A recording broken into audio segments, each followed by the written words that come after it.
Welcome to the Cap Guy Show, starring JT and the Cap Guy. Now here's the Cap Guy.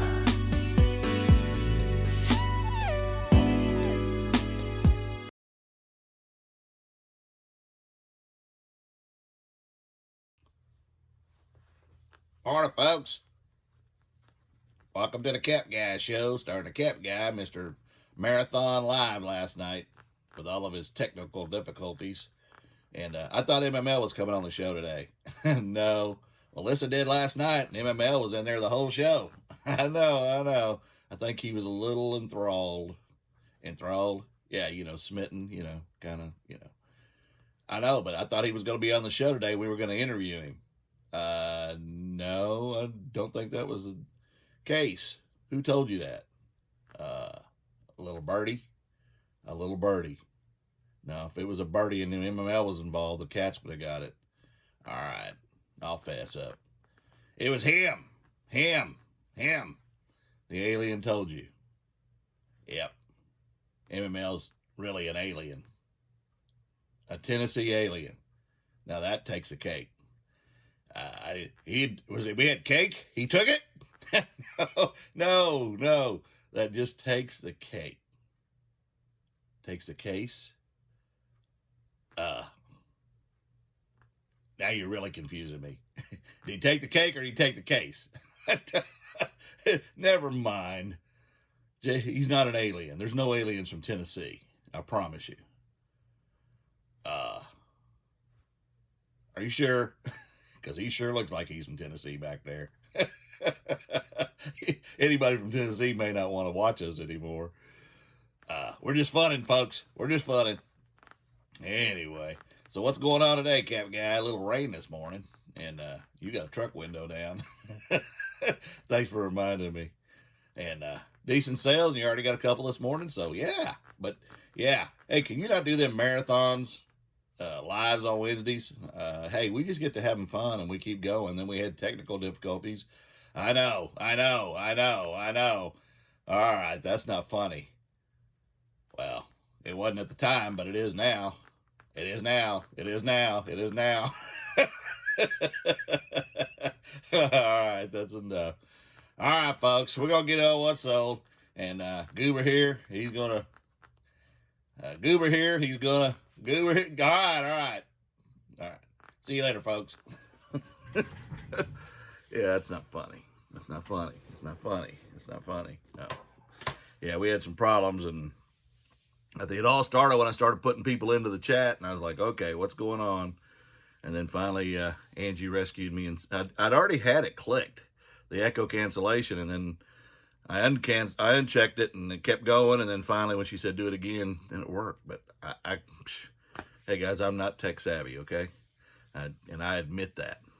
If you can't laugh at yourself, who can you laugh at? Everybody else, yeah.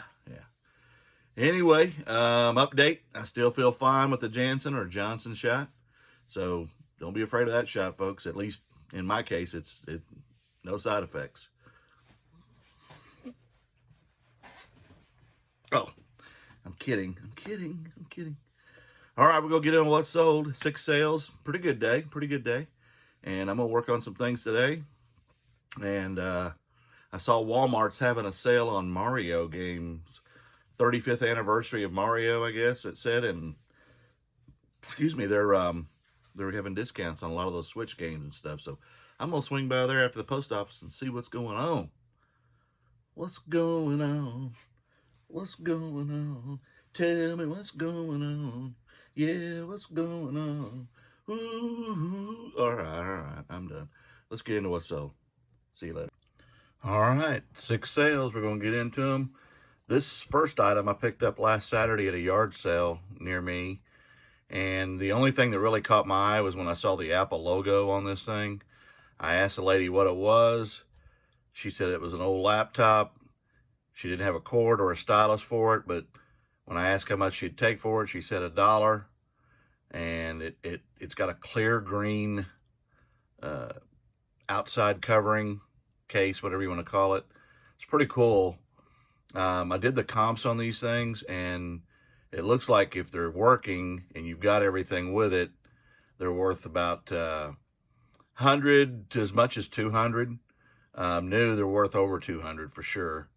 And they're from 1997, and it's a Apple Newton eMate 300, untested as is. They were selling for about 50. Some of them were free shipping. I put mine on for 55 with shipping. I got one lowball offer. Pretty quickly, I had about 3 watchers on it, and I had a lowball offer of 40 shipped. I declined that, and I woke up the next morning, and it had sold for $55. I had $1 invested, sold it for 55, untested as is. I could have got the cords and the stylus, but then it still didn't guarantee it'd work. So I took the quick flip, and I made $48.71 profit off of it. The next is the Tennessee volunteer shorts. I've had these since January of 2020. I've found 2 pair of Adidas. They're smalls. University of Tennessee volunteers, not the correct UT. That would be Texas. MML, a little jab there. Like I said, they are Adidas, and I ended up paying for the pair. I paid $6.76 at a thrift store. I ended up selling them for $16 just to kind of move these things. They're in really good condition, but I didn't make a lot of money, but here's my profit. The next is Lennox Jewel Collection. I talk about this all the time. I actually have a video clip that I'm going to show you at the end of that baby wipe tote somebody asked me about in yesterday's video. I'm actually going to show me packing and taping that thing and getting it ready. And I did get that out yesterday. I had to go back out, so I went ahead and dropped those packages off. So I went to the post office twice. They have jewels in them. These are usually from about 94 is the time frame. The nativity set is the most valuable, and the animals and the 3 kings are probably the most valuable pieces, the innkeeper, things like that. So if you come across them, you definitely want to look at them. Paid $4.67 in a bundle deal. Paid $100 for about 30 pieces, and I had some other pieces as well that were more Christmas related Lennox. But anyway, $4.67 into $28.97 sold, plus shipping. That went priority in the baby wipe tote. And again, stay tuned at the end of the video for that. And I'll pop up my profit. The next is another set. I sold Merle Haggard cassette tapes yesterday. And this lot I put up for $15. It is 4 of them. It is Johnny Cash, Ring of Fire. I went down to Ring. Never mind. I fell into a burning ring of fire. Get it right, Bobby. Get it right. Country and Western hits from Nashville. Johnny Horton. In 1814, we took a little trip along with Colonel Jackson down the mighty Mississippi, north to Alaska. Never mind. All right. And then Bob Wills, the Texas Playboys. There you go. 4 of them. San Antonio Rose. Aha. Anyway, there you got your entertainment for the day. Paid $1.50 is what I valued this at in a bundle deal. I paid $8 for a whole case, including the case. And I already have made my money back off the first sale, which was the Merle Haggard yesterday. I sold these for $15 off a $1.50 investment, plus shipping, and those went media mail, and I'll pop up my profit. The next is Pokemon Sun, Nintendo 3DS. I picked this up, got lucky, and found this at Goodwill, which is rare that you find this game at Goodwill, but I did. 202 in, I sold it for $28 plus shipping, and I'll pop up my profit. And the last thing is in my personal collection, I had a few cards, and I went through my stuff and found these. I found a Kevin McHale autographed Boston Celtic, and then a Magic Johnson Fleer from the Lakers. And on the back side, if I can find it here, it is number 67 of 132. It's just a card. It's not a number. To 1988, and you can see his totals here. It wasn't worth a ton of money. I put it up for 20. I got an offer yesterday of 15. Again, I had nothing invested. I've had it for a long time, and I ended up telling him that 18 was my best, and he bought it plus shipping, and I'll pop up my profit. So on the day, I had 6 sales. Here's my cost of goods, turned into this total sales, turned into this profit. And now I'm going to show you that little clip. Y'all have a great day. Stay safe. And the Cap Guy and JT, we will talk to you again tomorrow as we always do. We appreciate you folks. And if you haven't subscribed, please consider doing so. Thank you very much. See you tomorrow. All right, some have asked me about these baby wipe totes, and I actually sold a piece of Lennox Jewel Collection today. So there you go, clean. I've already got this thing wrapped. We pre-wrapped these Lennox Jewel Collection pieces. This is Gaspar from 1994. And basically I will pad the inside of the tote again. These are really, I wouldn't say crush proof, but they're very sturdy. And they're lighter weight than a brown box, and they're going to make it a lot better. And then I just put the already pre-wrapped thing in. I bubble wrap some more. Cover it up. And I'll show you the finished product here in a second. I'm trying to get you a little lower here. All right, I've got the item in there, and I've got wrap in the bottom. I'm going to double wrap at the top. Fill it without pushing it too hard where it'll get crushed. And there you go. It's full. There's no room for movement. And now the taping process, which is quite extensive on one of these, because I'm covering up all the exit holes, you know, because it has a pop-up top and all that kind of stuff. And I'm real anal with tape anyway. So I go around the whole thing from top to bottom.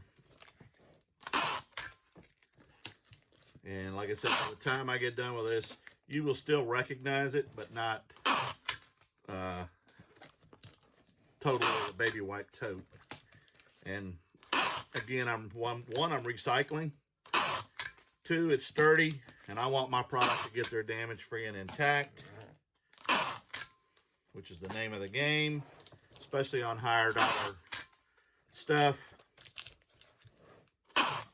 And then, of course, I'll have fragile stickers on it as well. Okay, so the whole top of it's done and around the sides, and now I'm going to go around it on the outside. Again, just an extra layer of protection. Where the opening is right here, I'm going to do extra 2 or 3 layers of tape. Again, just to keep it from breaking open or anything. And again, I'm kind of anal about this stuff, so you don't have to go to this extent if you don't want to. I just take a little extra precaution. It's a lot cheaper than a return, folks. So,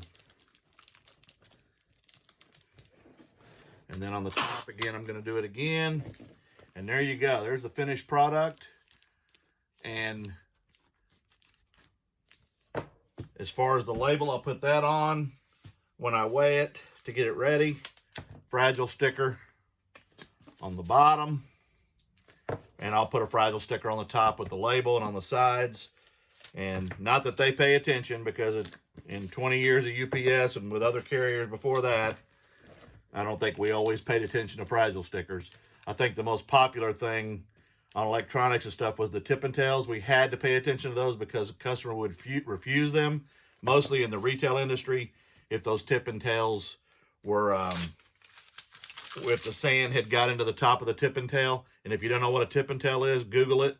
They're pretty awesome. I don't see them used much anymore, but they definitely kept us on our toes. So there you go. That's what it is. I weigh it, label it, and I'm easy peasy done. Nice and easy. Hope you enjoyed it, folks.